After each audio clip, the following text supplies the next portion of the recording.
কি গো, স্বামীর সংসার এখন ভালো লাগতেছে না? তাহলে স্বামীকে ডিভোর্স দিয়ে একবার বাপের বাড়ি গিয়ে দেখেন, তখন বুঝবেন বাপের বাড়ির ভাত কত দামি। আর তখন কাছের মানুষগুলাও সব পর হয়ে যাবে।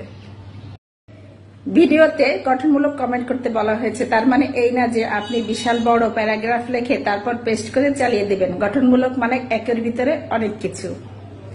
পরিবারের সবচেয়ে বড় ছেলেরা এবং সবচেয়ে বড় বউরা কখনোই পরিবারের প্রিয় হতে পারে না।